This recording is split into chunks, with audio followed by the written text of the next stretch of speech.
Let's roll up this mat. Make some space to start this workout.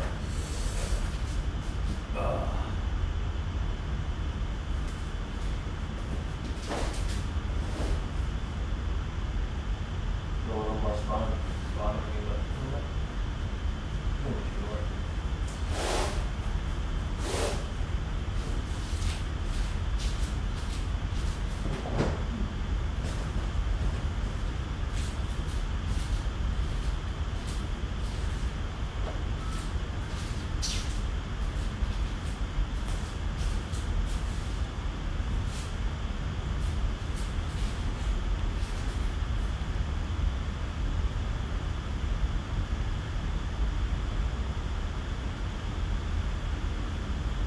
Okay. All right, workout from home, Saturday, September 12th. Time it is 11:46. Let's get started. The end of the second week.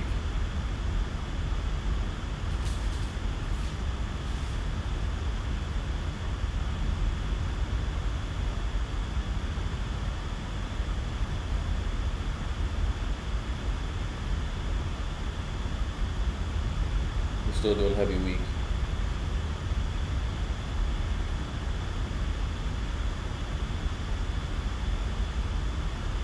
Oh shit. Wrong page, homie. Let's go.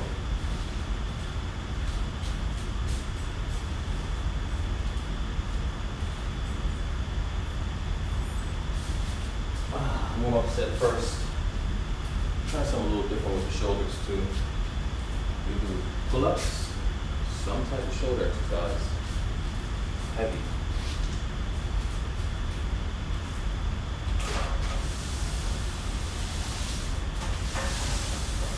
I don't really want to go curls. Oh, that's what we did. We made the push-up part of the dips and that, so that there's more space to put away from that.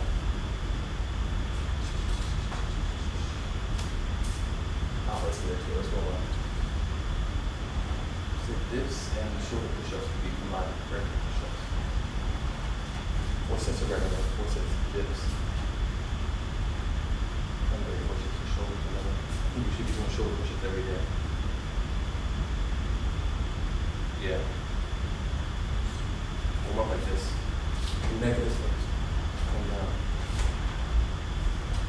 2. Come up.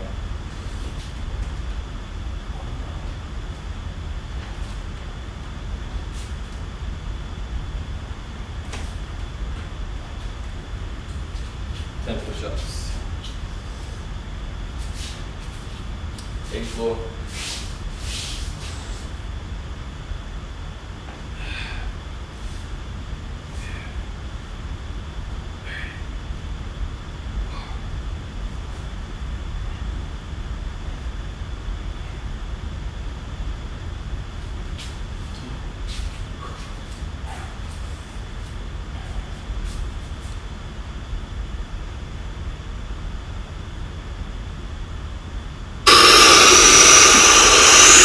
Hey everyone, Suck the Knee Air Tano here, the internet's busiest music nerd, and it is time for a review of the new Nas album, King's Disease. Legendary New York rapper Nasir, Nasty Nas, he is back with a brand new record, his first new album proper since I would say Life is Good in 2012. There was recently the Lost Tapes 2, much of which should have stayed lost in my opinion. Then, while his Nasir project that dropped a few years ago did have highlights, that was nearly as much a Kanye project as it was a Nas project, with that album holding to the short form and raw parameters many albums did during Kanye's prolific 2018 run. But King's Disease is 12 fresh songs, a bonus track, and nothing but production from Hit Boy from front to back. Well, he's not actually the only producer on the project, but the vast majority of the music on this record is attributed attributed to him. As a result, it's not just interesting to hear another side of Nas on this project, but another side of Hit Boy too. When one thinks Hit Boy, one's mind most likely goes to his biggest and most essential hip-hop hits, like this one. Then there's Kendrick, Backseat Freestyle, Travis Scott, Sicko Mode, A Click off of Cruel Summer, and many, many, many more. When Hit Boy makes a banger, he makes a banger. Not that Hit Boy's versatility was ever a secret, but he's done lots of work for a myriad of different artists over the years. But the set of beats he has crafted for this Nas album are incredibly focused in how ritzy and glamorous they are, with maybe only a few exceptions. Then the record lyrically sees Nas existing in a somewhat sagely form. He seems to be at a point in his career where he has these very broad views on blackness, money, success, love, history, trying to relay as many observations as he can on these topics. But even if most of the revelations delivered on this project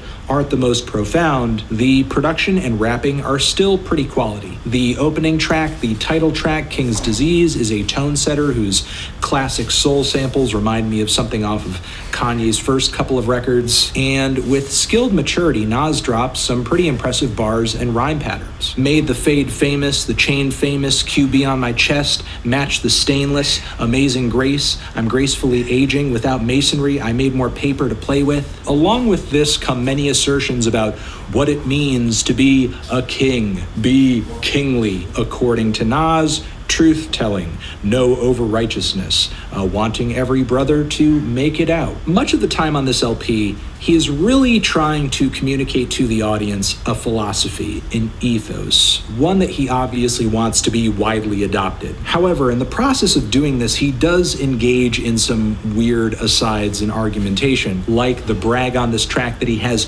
no rap in his playlist. Ooh. I am so tired of rappers, both young and old, just making a big deal of the fact that I don't even listen to hip-hop. I'm not even listening to rappers right now. Just musically and mentally, I'm just in God mode, not listening to any rap. Then another line that really stuck out to me was, stupidest part of Africa produced blacks that started algebra, and then going on to say, you know, how would your life be if you knew that, or how would the world be if that was taught or something. But I get the desire to reframe the historical and cultural narrative around the continent and the advances that have been made over centuries there, but to put it like, oh, the stupidest part did this, just seems like unnecessarily petty and divisive. Still, it's a quality taster for the record and transitions nicely into the following Blue Benz, which is a glamorous, string-heavy banger with lots of glistening pianos, fantastic string passages too. Musically, it sounds like a fusion of the jazz rap and hardcore hip-hop that Nas was known to hop on when he was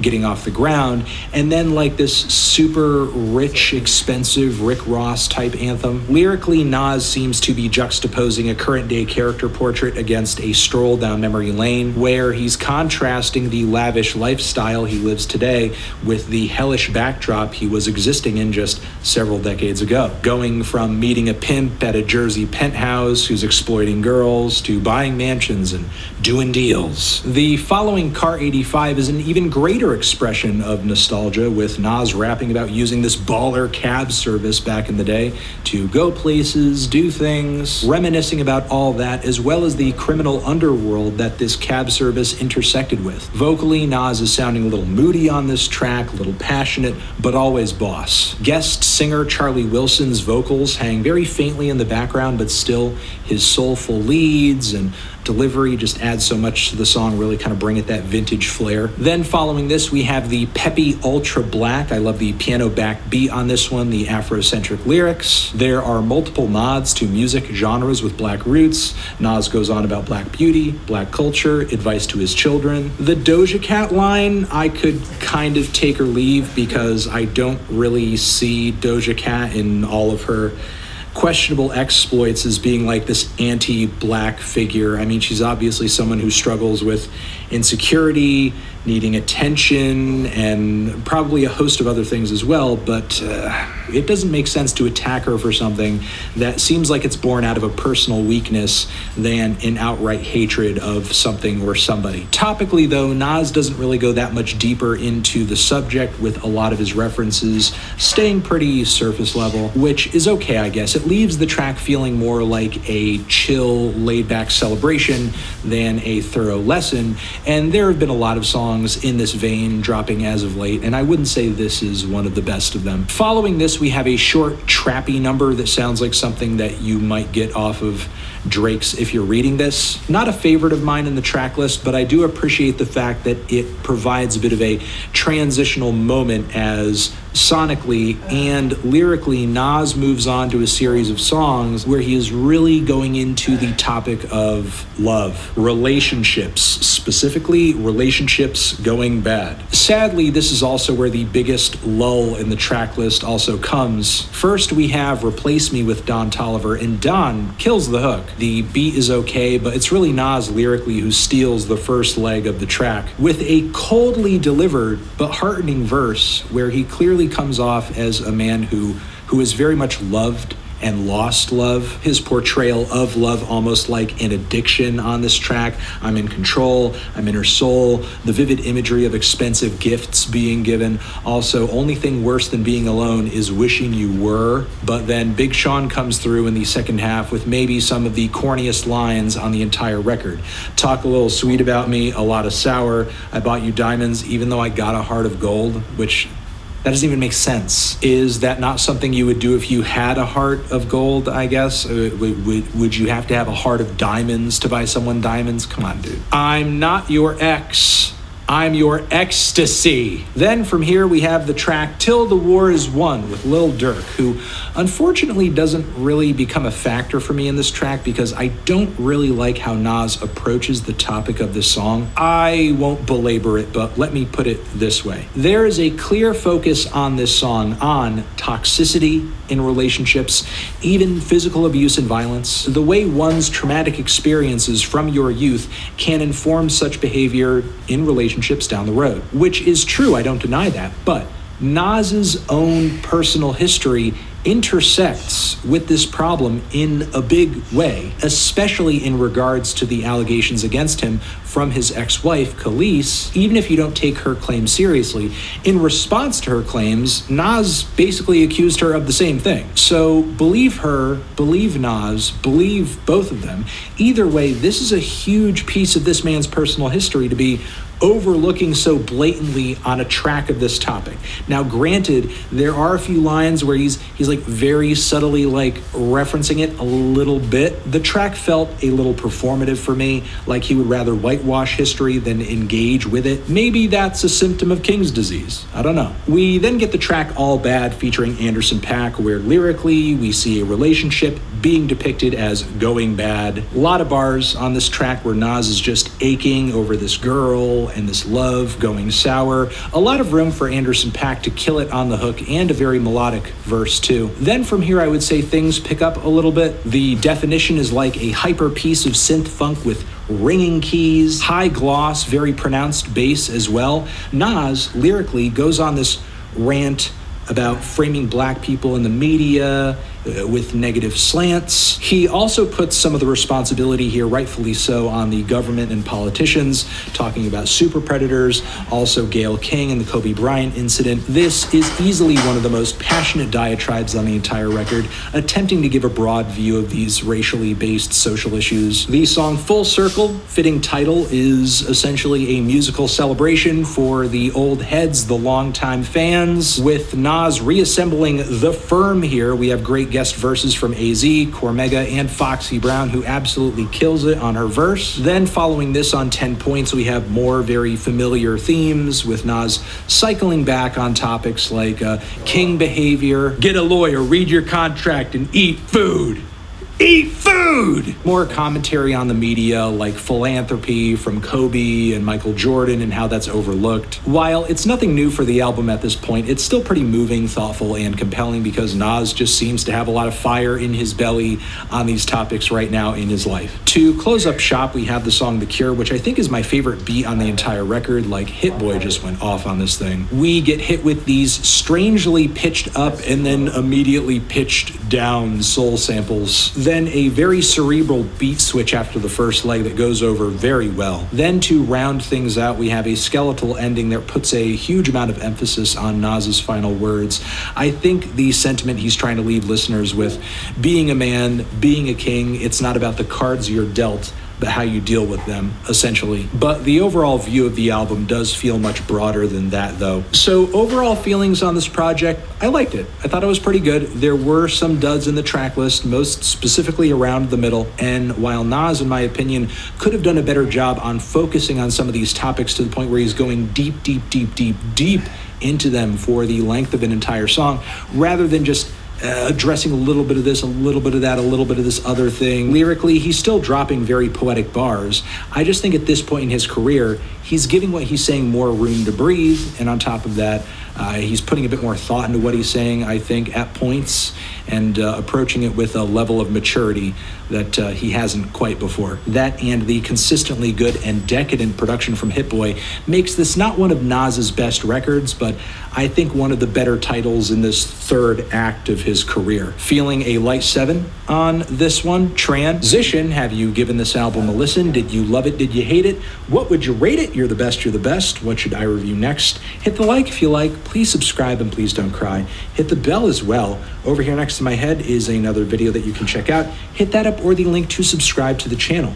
Anthony Fantano, Nas, King's Disease, forever.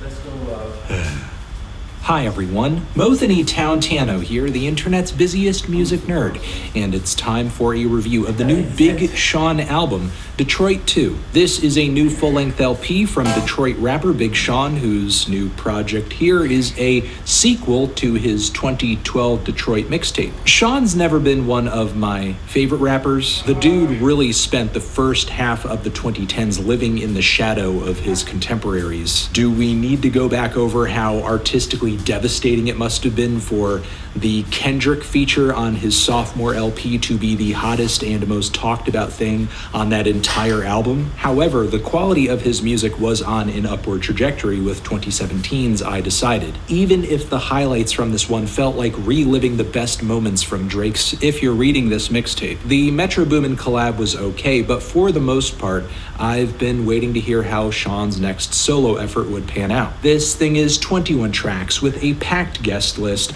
as well as a few skits that feature Detroit-themed stories from big names like Erykah Badu, Stevie Wonder, Dave Chappelle. There are some significant references back to the Motor City in the music itself too, like Friday Night Cypher, a lengthy cut featuring feature upon feature upon feature from Detroit-based artists, from T Grizzly to Cash Doll to Boldy James and Royce da 5'9" and Eminem. However, deeper into the album, I wouldn't say Detroit becomes this super focused concept or anything. Overall, this project is more about Sean than it is about where he is from, and it's kind of another mainstream rap project that I think stylistically is trying to deliver a little something for everyone. The kind of thing that doesn't float for too long because the lead artist is stretched so thin creatively, they're repeatedly hopping on tracks where they're not playing to their strengths, leading to multiple duds on the album. I was especially afraid of this being the case when I heard some teasers from this LP, like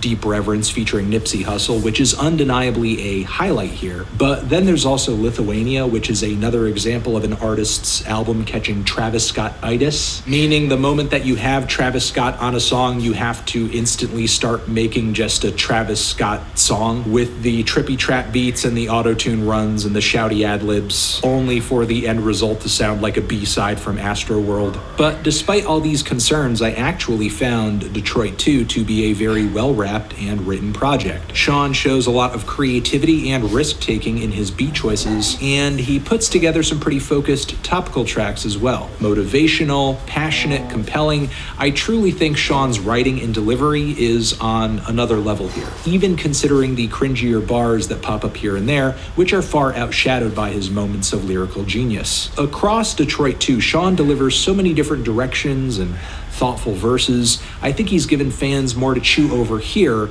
than he has on any previous project. There's Lucky Me with this very dusty jazz rap beat with heavily panned guitars and pianos. Lyrically, Sean drops these very frank bars about his luck or lack thereof. The commentary ranges from hilarious, talking about his dream girl getting canceled, having to delete pictures of her from Instagram. Then I suppose there are also some concerning moments on the record too, like when he says he was diagnosed with a heart disease at 19, had some issues with his doctors, then went to a holistic doctor, prescribed magnesium, and then was fine in a few weeks. I can't help but feel like it's a little irresponsible to recommend such things on an album that countless people are going to listen to. Like, at the end of the day, Big Sean is not a doctor, and do we know whether or not his therapy method was proven or tested or peer-reviewed? Now listen, I have no doubt in my mind that this is in fact Big Sean's experience, and it's not as if there isn't a point to be made out of this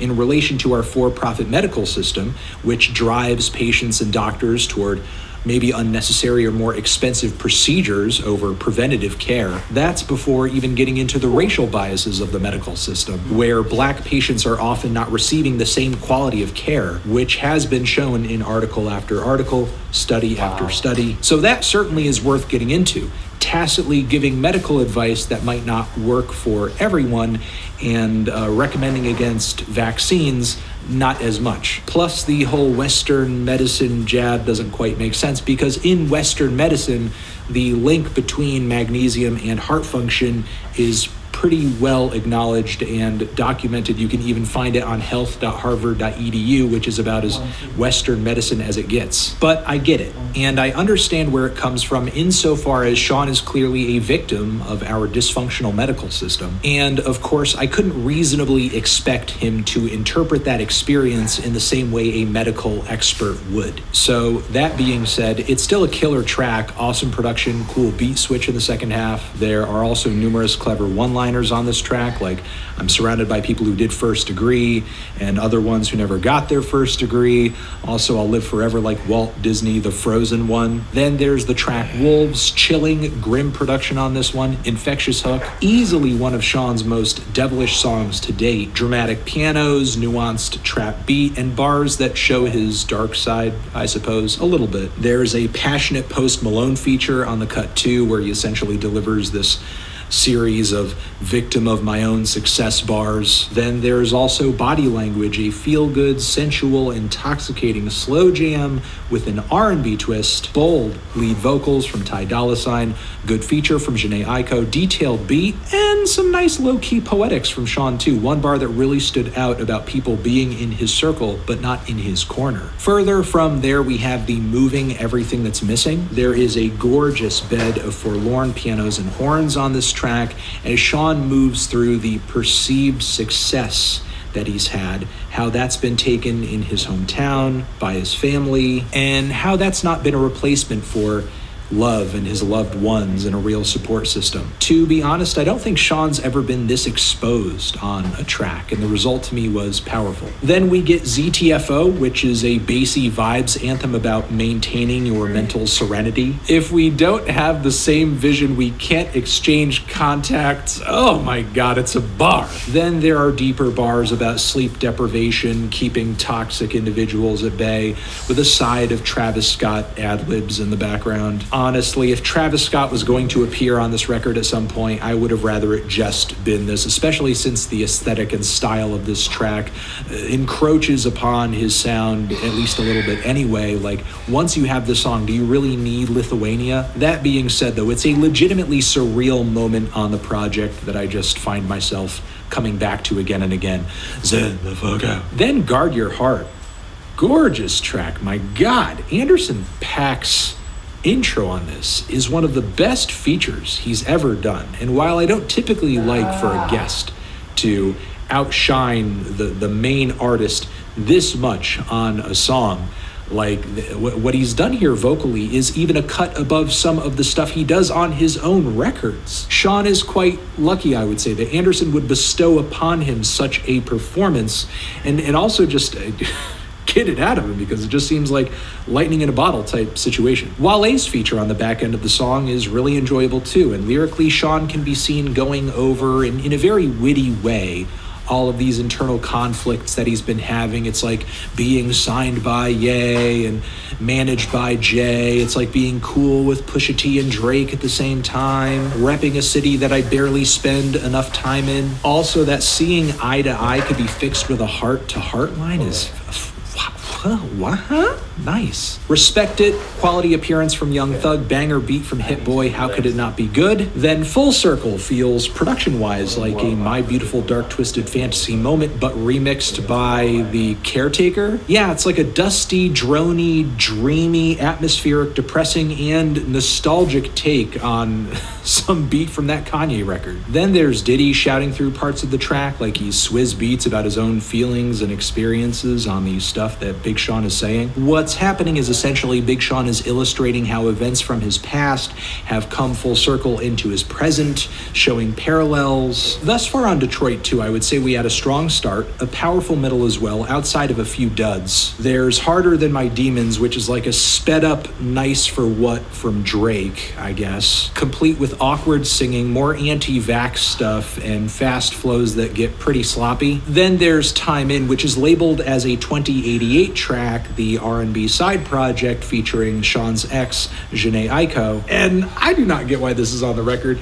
It's easily the worst song here. Terrible singing, bad refrain, like the worst production on the entire thing. Really unlistenable in comparison with everything else on this record. Like, this album would have been a lot better if it just weren't here. So there are those tracks, and the ending of the album, I suppose, is a bit of a mixed bag. There's the So-So feed, which is really low-key, almost feels like an extended interlude, not one of the more memorable cuts on the project. Then Lil Wayne's feature on Don Life is just okay. So much so, I think it weighs down the track's full potential. Then Friday Night Cypher, as imperfect as the track is, I do admire the intentions behind it, with all these different rappers, all these different beats, but the atmosphere and instrumental transitions of the track don't exactly give the vibe of a cypher. It doesn't have that organic, in-the-moment feel. It just kind of sounds like a bunch of features on top of each other. So no real in-the-moment chemistry to this cypher,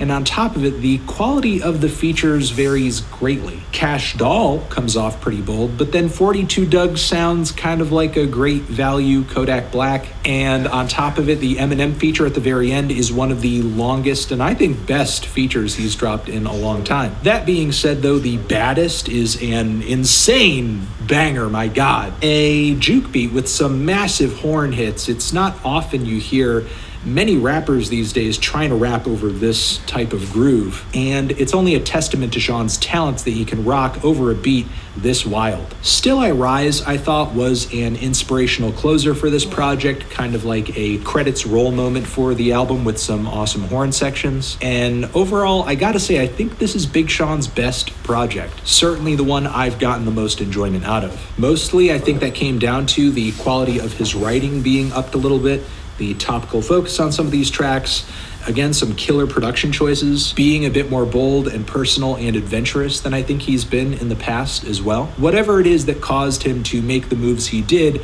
on Detroit 2, he has really come through with his strongest batch of tracks yet. Feeling a light to decent 7 on this one. Transition, have you given this album a listen? Did you love it? Did you hate it? What would you rate it? You're the best, you're the best. What should I review next? Hit the like if you like, please subscribe, and please don't cry. Hit the bell as well. Over here next to my head is another video that you can check out. Hit that up, or the link to subscribe to the channel. Anthony Fantano, Big Sean, Detroit 2, forever. Hey everybody, welcome back to No Jumper News. It's Adam 22 here with AD. Let's get right into these stories. Okay, so first off, King Von and Famous Dex have been going back and forth for the last few days after Famous Dex took some shots at King Von last weekend. King Von, you a bitch, nigga. Don't never talk about me, nigga. I ain't never this little nigga. And you supposed to be from Chicago?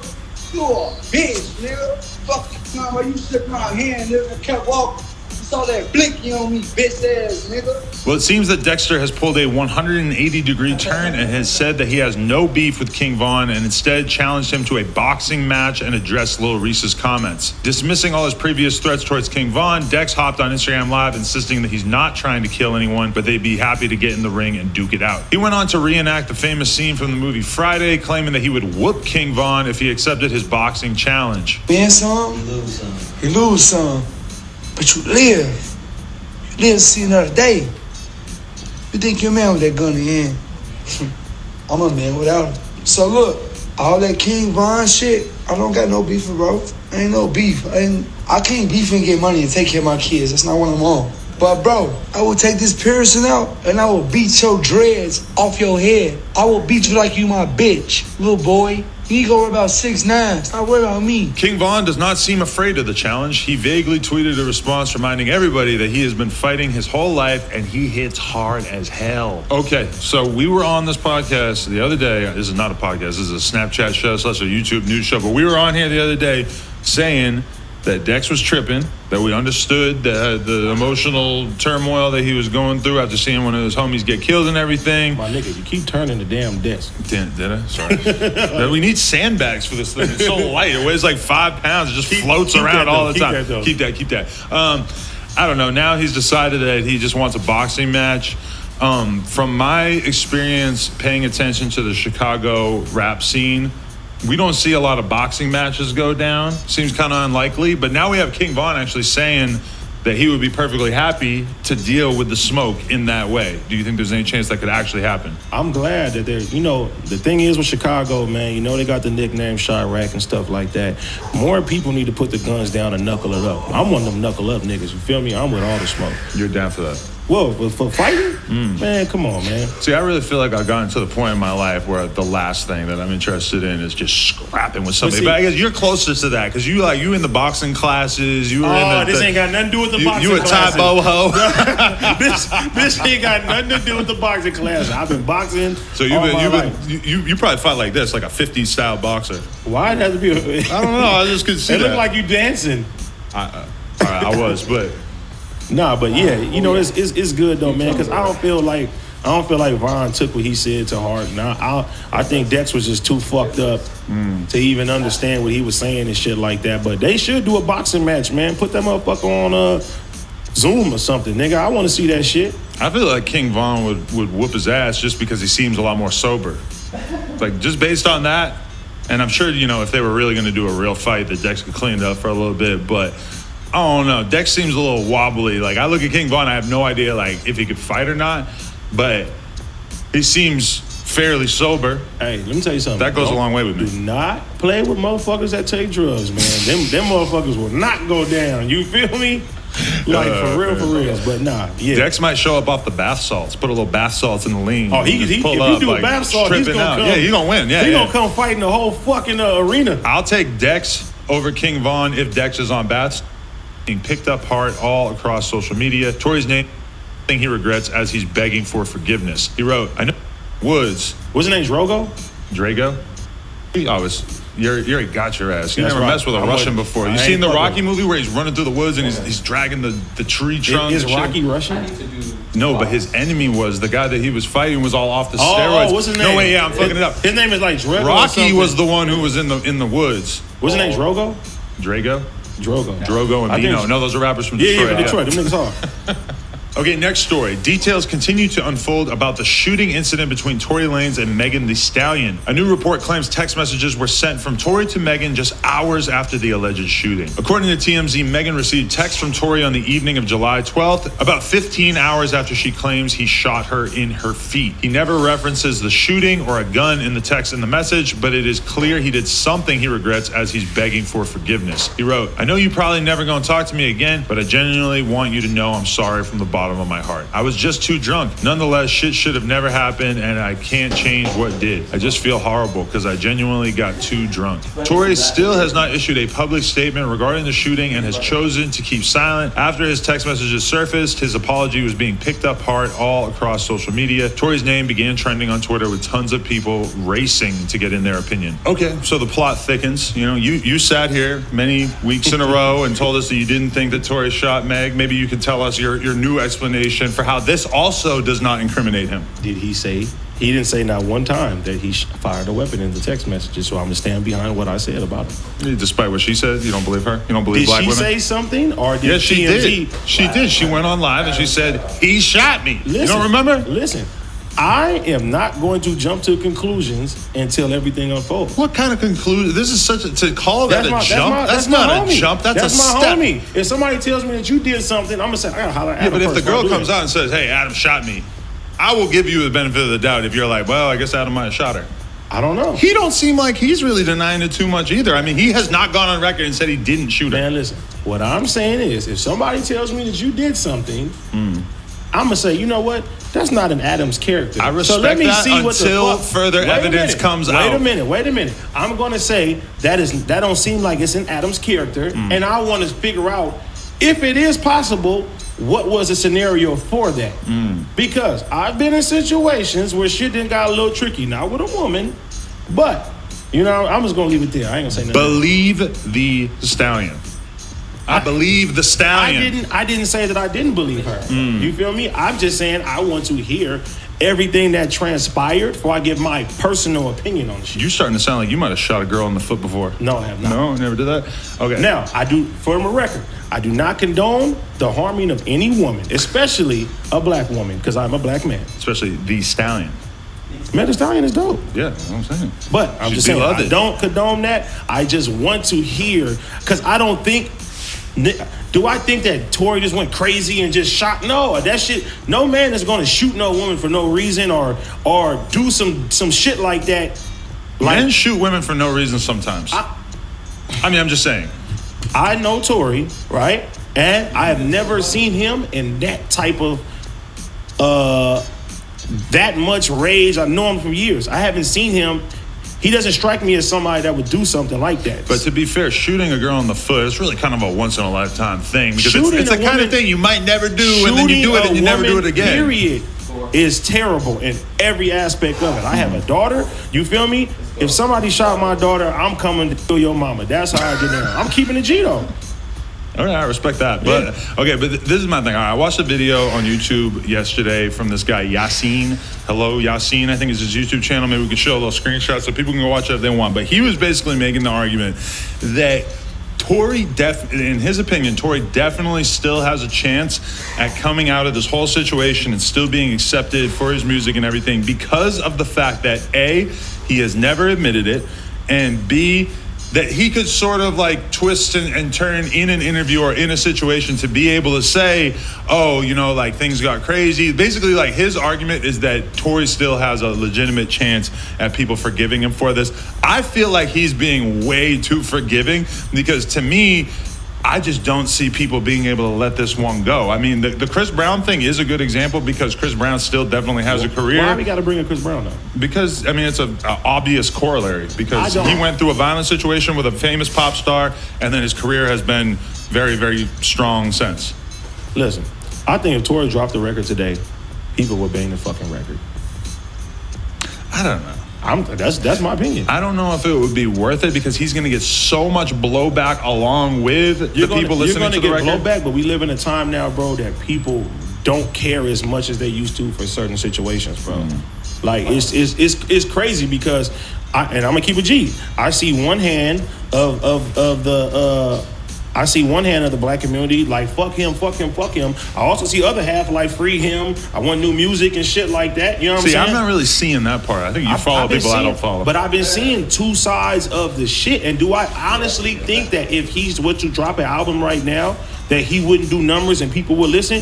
Yes, they're gonna fucking listen. But you think, would listen just to see what he's gonna talk about? Exactly, but that's the 6ix9ine effect, where 6ix9ine comes out, he puts out a video, everybody in the whole world pays attention, but then it starts to trickle off. 6ix9ine is not as talented as Tory. This is very true. And on top of that, Tory didn't snitch on nobody on top of that. You feel me? So I'm talking about as far as these little kids, these motherfucking. I don't think the little kids were watching Tory Lanez in the first place.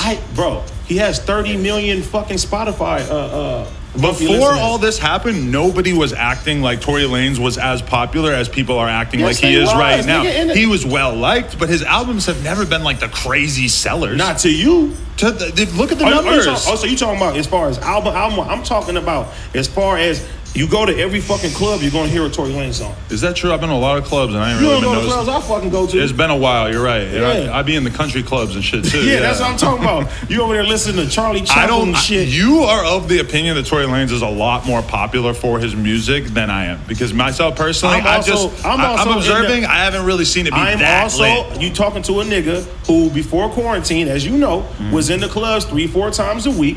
I still been partying during quarantine. Allegedly during quarantine, exactly the same schedule. Doing the same exact stuff. Allegedly. Snapple facts. But I don't know, myself personally, my nigga, I don't know. It just keeps getting worse. I just ate dinner. Listen, I ate dinner. I'm not gonna say the restaurant, but I ate dinner at this place twice in the last 3 weeks. A nice restaurant. They had Tory Lanez banging. Did nobody get up and say, turn this off or nothing? Everybody's drinking, everybody's fucking vibing. I don't think that the general public really fucking cares as far as when it comes down to music. They don't fuck with the act, but they still gonna listen to the music. That's my opinion. Maybe they will, but I don't know. I think it's gonna be hard times out here. But I want to know. If he drops an album right now, I'm gonna listen to his album. When is he? And not just because that's my homie. When is he even going to feel like things have calmed down enough that he could drop an album? Like, could you see him dropping an album a year from now? 2 years from now? I can't. For me, it is so hard for me to imagine what his album rollout would be.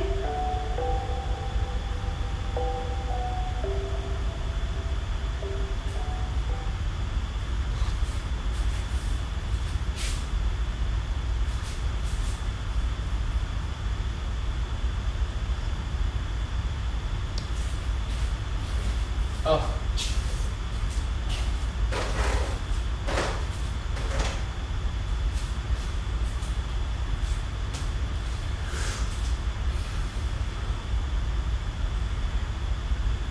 Five, 6.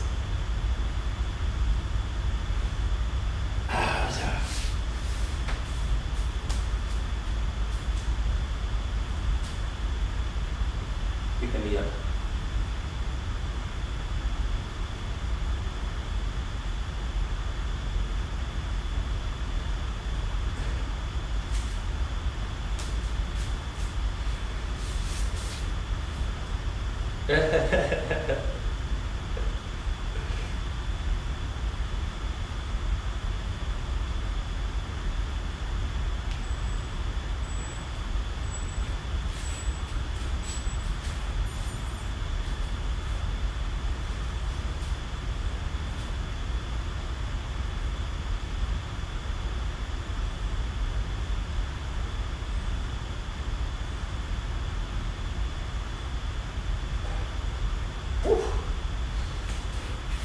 Second.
Come on, man.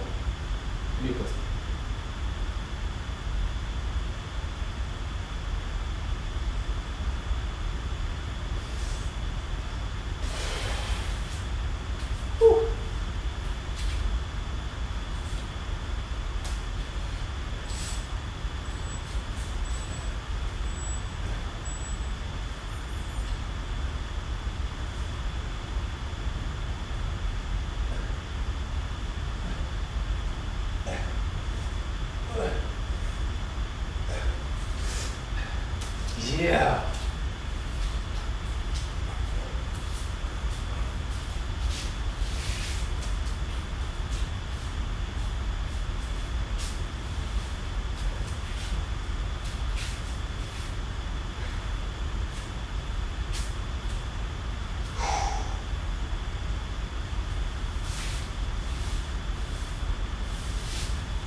One.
Okay.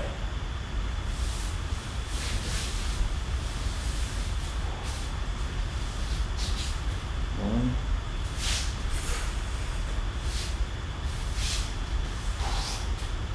One.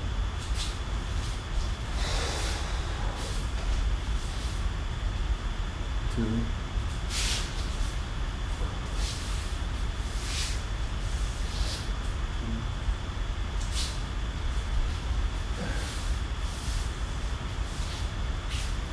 Three.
Huh.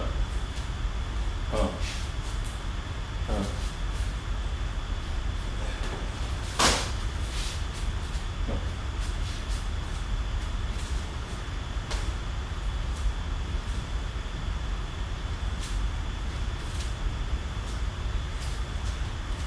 Check.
The fuck?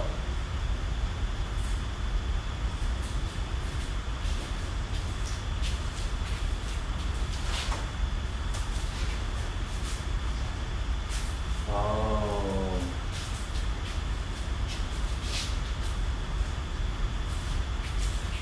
That's brilliant.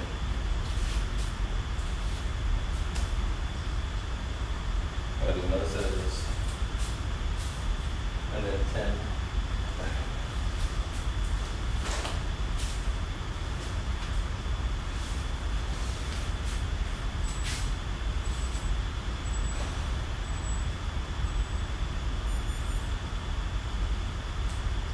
I'm gonna finish the set. And then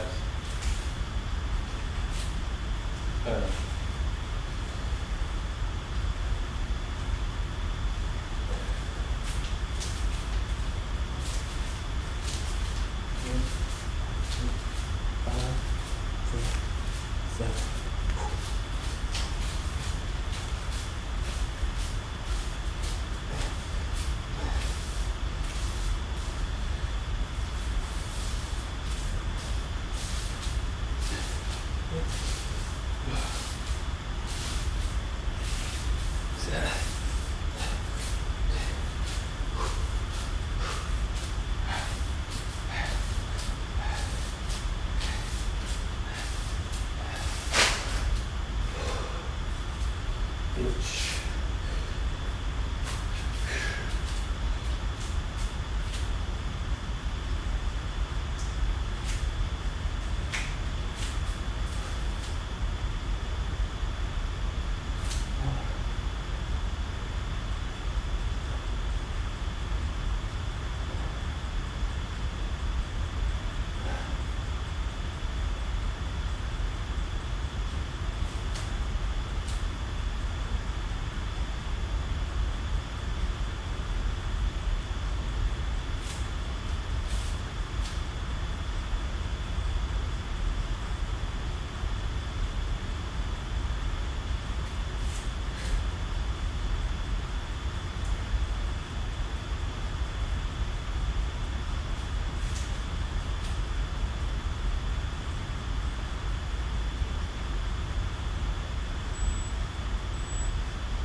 Put my 10 times.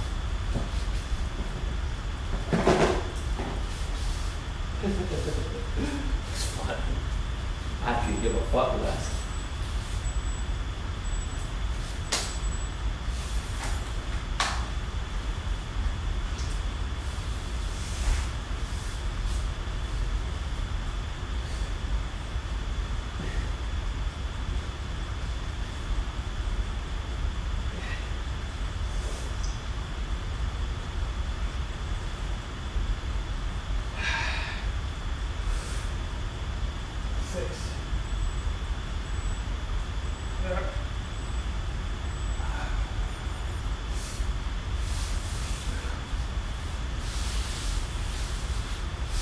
Oh, this is too tight.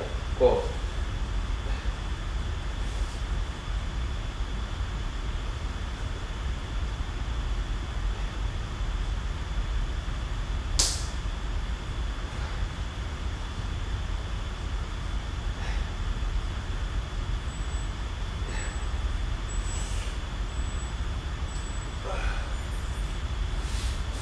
Nothing matters, no hate.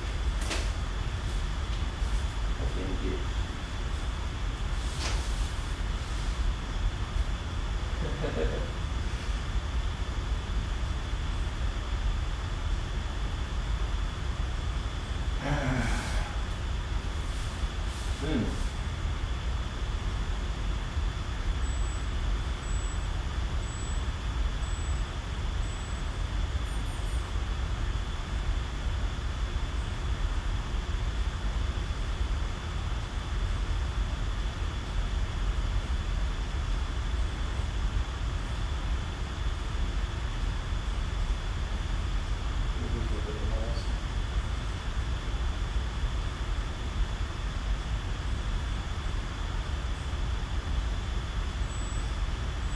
Halftime.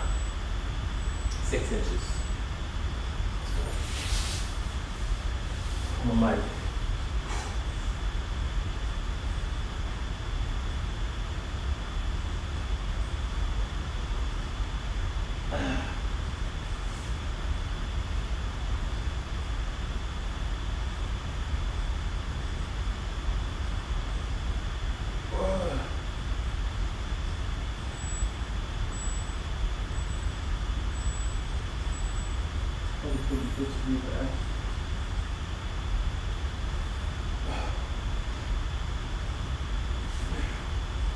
Scissors. 1, 2, 3, 4, 5, 6, 7, 8, 10. Over and under. 1, 2, 3, 4, 5, 6, 7, 8, 9.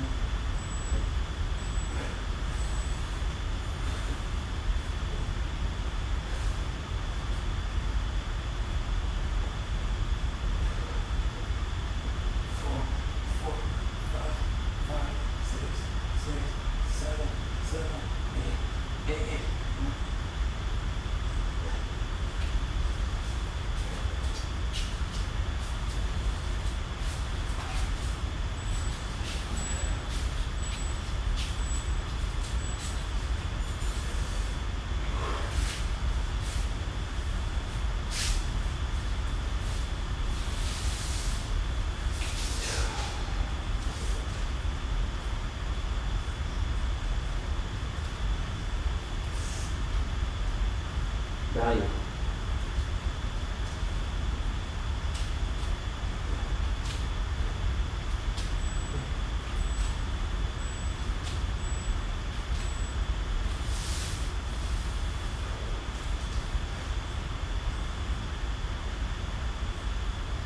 Hey.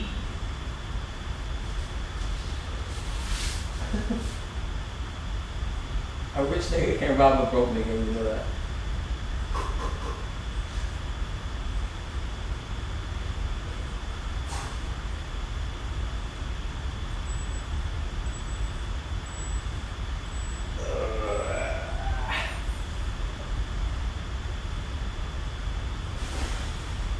One, two, three, 4, 5, 6, 7,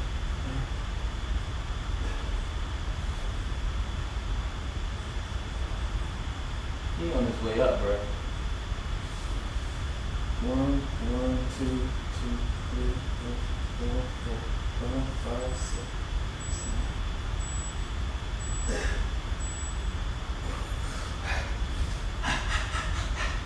Let's go plank. Let's go plank. Twist first, though. 1, 2, 3, 4, 5, 6, 7, 8.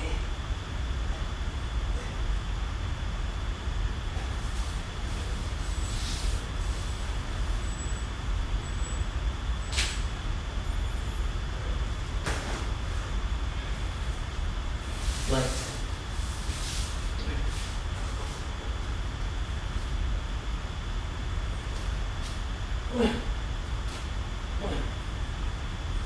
Two, 3.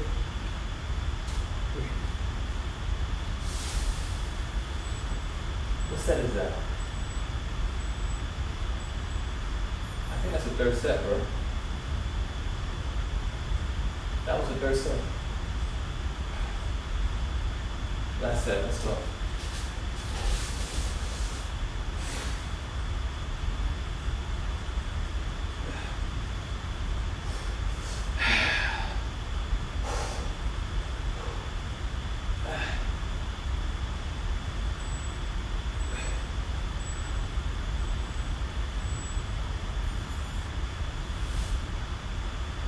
What's the last one? From here, I'm gonna do bench work. And then do some more shoulder work, straight up, no cap.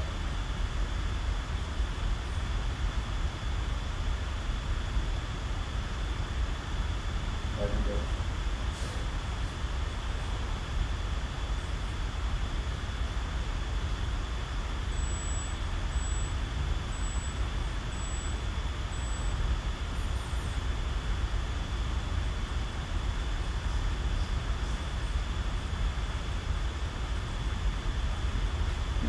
fast, nigga.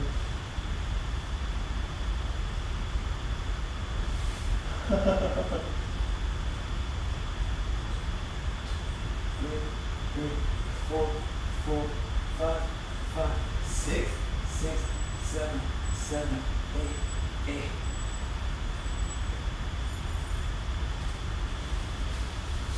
Well, same thing with you though. Right or wrong? It's fast. It's fast.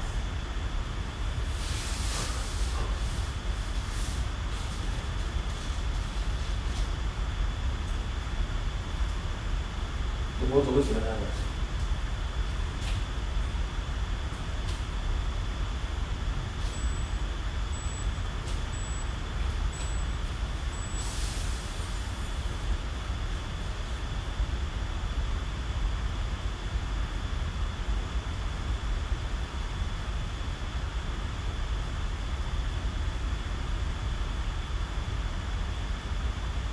That's it.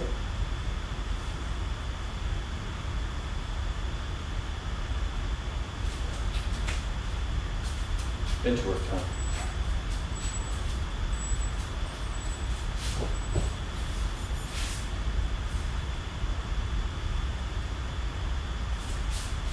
One.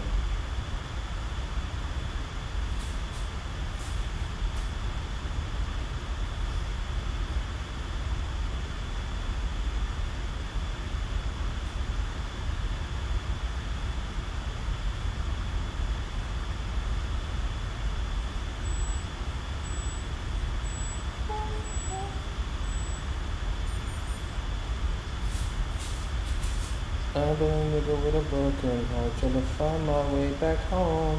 And I'm in here with a puncture, nothing handed to my soul.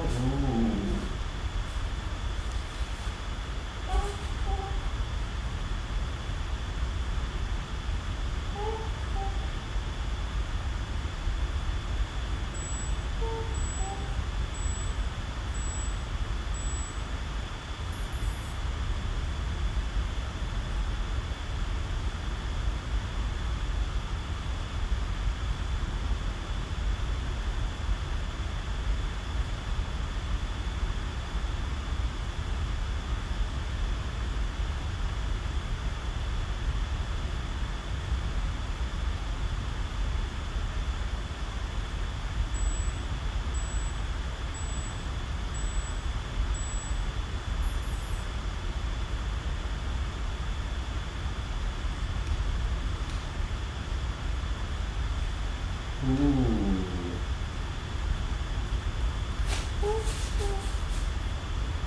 Okay.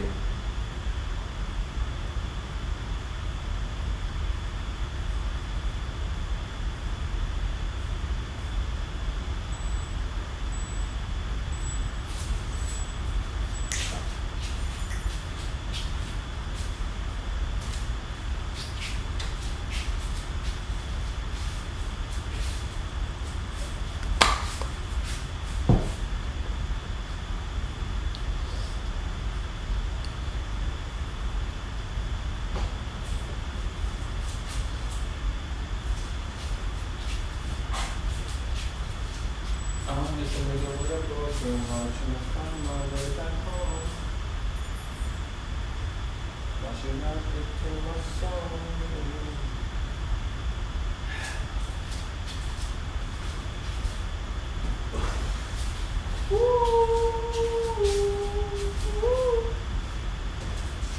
I pull up.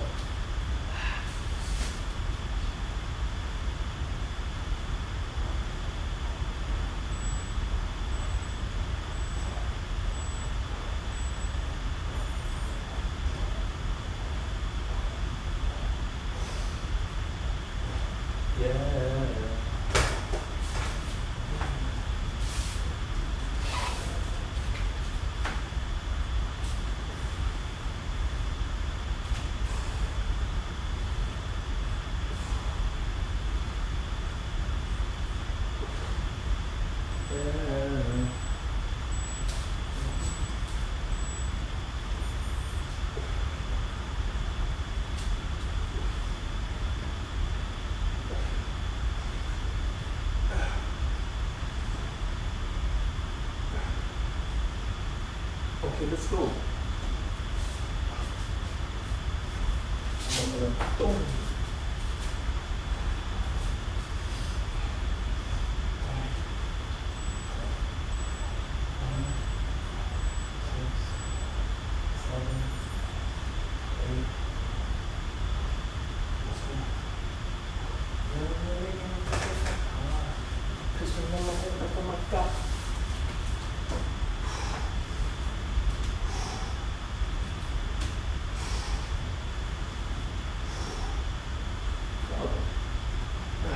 Give a flying fuck.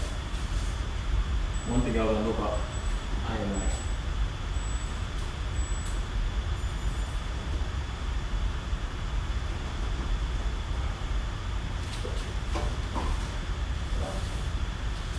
Yeah. Yeah.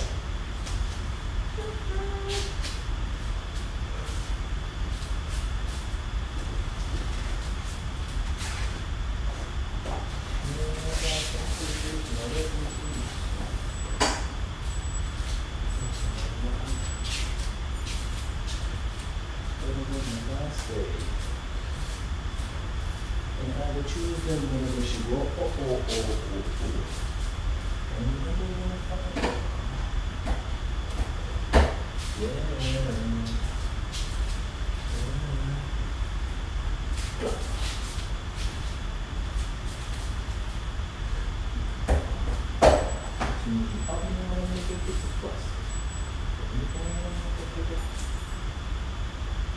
I do these hamstrings first.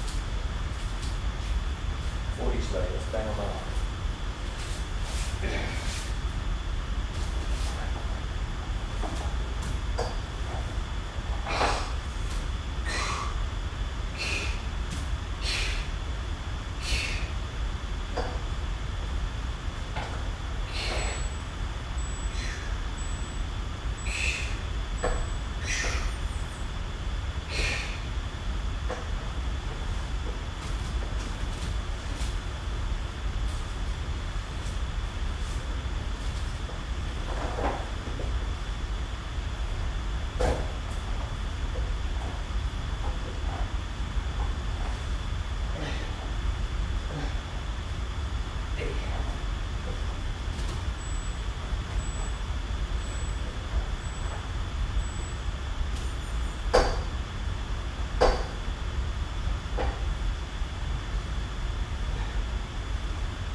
At 7.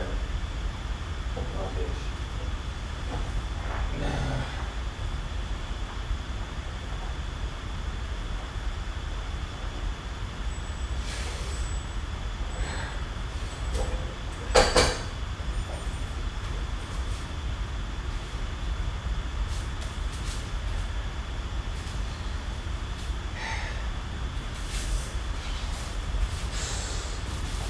Drop back. 10.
Last one.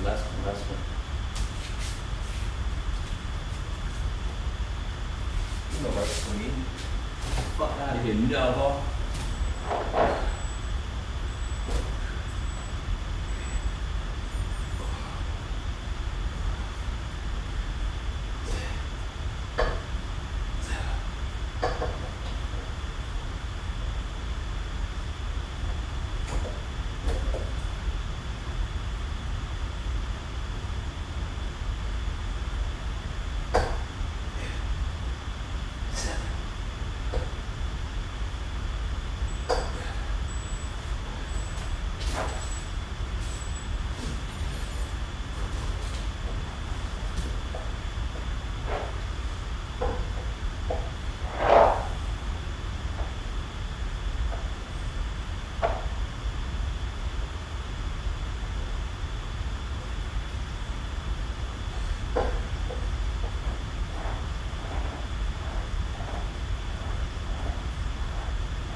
I need to do 15 reps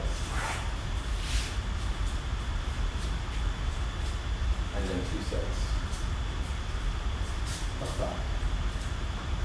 That's enough. That's enough.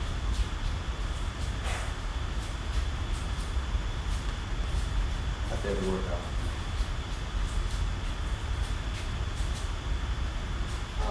What part should we use? I think we should have on it.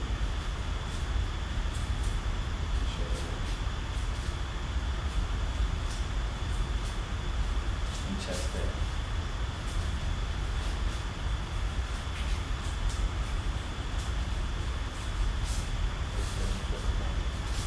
Arms, shoulders, chest, back, legs. We legs over here. I'm good with my legs. So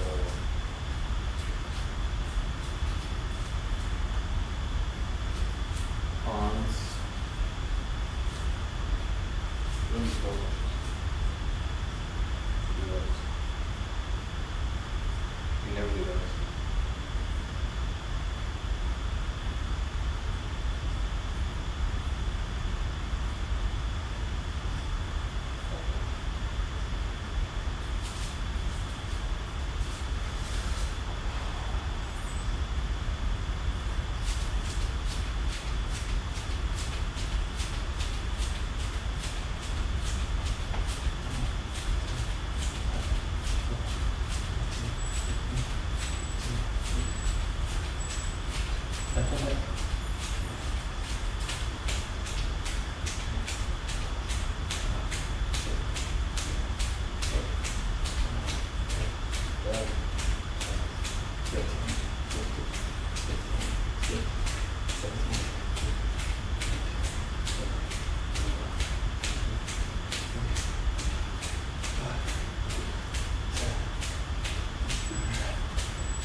We done.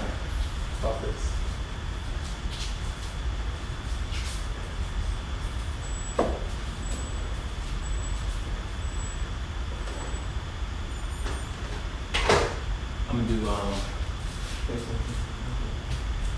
I'm gonna do handstands. Handstands. 5, 5, 5, 5, 5 sets of 5s. I want to get 5 seconds too. Then 10 seconds. I'm gonna rub that on. It's a new addition to my training. What if you consider this for like? What if you consider this for like some pulls? Get some pulls off of them. Like rows or curls. We do got 1.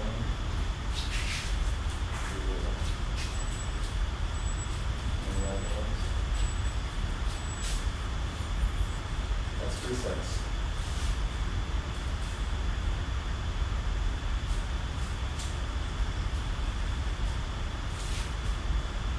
Forward, slide on those.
Okay, let's go.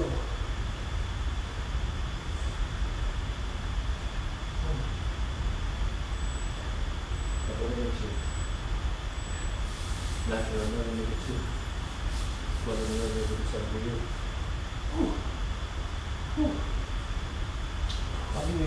Why you even, let's go. Let's go handstands. Push-ups.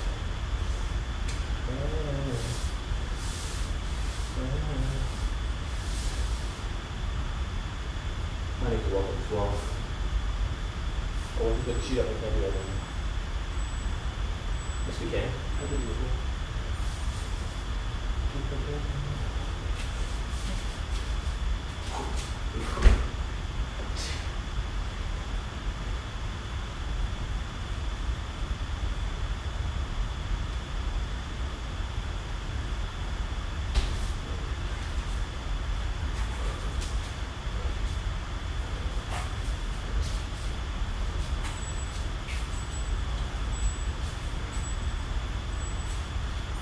used to the weight.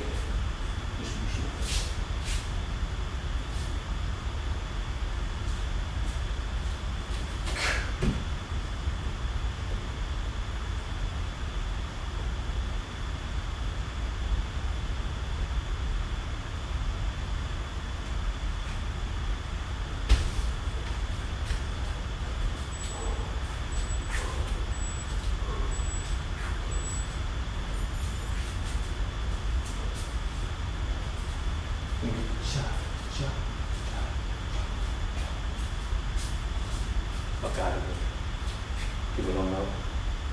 People have no idea. What it is.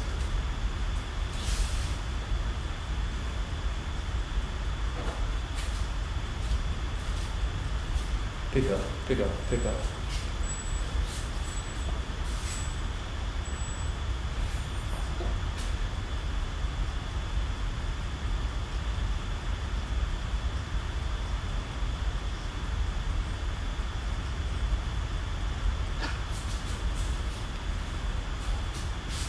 Alright, about to go for this run. Peace out, YouTube. Have a mighty Saturday and be mighty.